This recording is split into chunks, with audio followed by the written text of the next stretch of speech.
Uganda has one of the highest orphan rates worldwide, and more than half of children never complete primary school.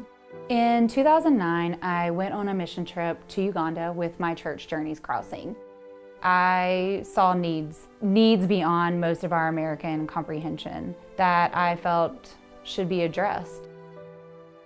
A simple primary education, learning how to read and write, affords one many opportunities in society that otherwise aren't attainable. These children could get a job at a restaurant or tourist destination in town simply by the fact they know English. I founded Rukundo International in order to reach children at a young age and minister to them in a holistic approach, intellectually, spiritually, emotionally, and physically.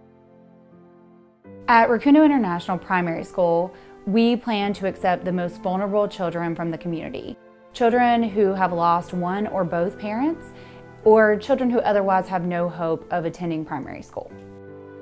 When Joshua was introduced to us, we knew that he spoke English very well. Joshua's family was once pretty well off.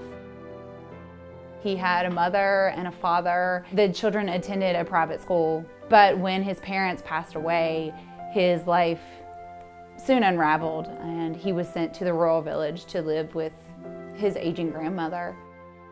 Normally, you're accustomed to seeing a small seating area, maybe one chair, one small couch, but in Joshua's home, there was nothing.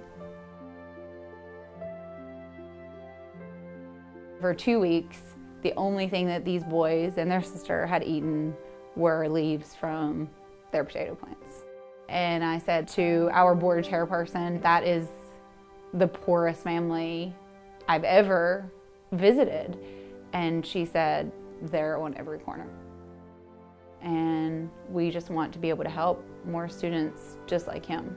We currently have 13 students. They are enrolled in primary, secondary, vocational, and university through our program. They also have supplemental training, such as computer training, Bible study, that they participate in as a group.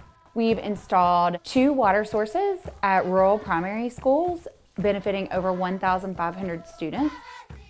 We also have a girls' empowerment program. They learn about HIV awareness and prevention, STD prevention. In 2014 and 2015, we held a vacation Bible school where we installed clean water sources. And as a result, we had the camps focus on clean water practices and basic hygiene.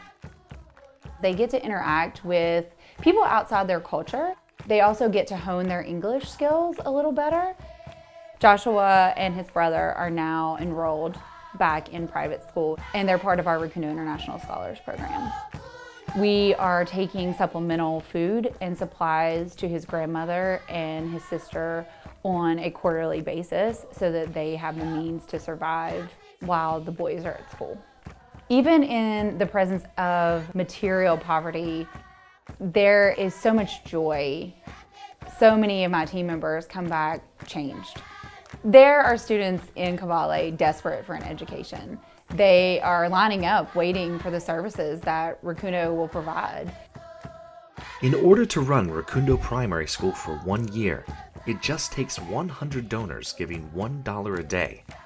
This covers all of the costs of the students' food and uniforms, the garden, staff, counselors, and pastors. You can meet the needs of a student who otherwise has very little hope. We are so excited to think about raising world changers. They've had first-class education to prepare them for what lies ahead and all of the tools that they need to get there. Visit rukundointernational.org to donate today and help us open our doors in January 2017.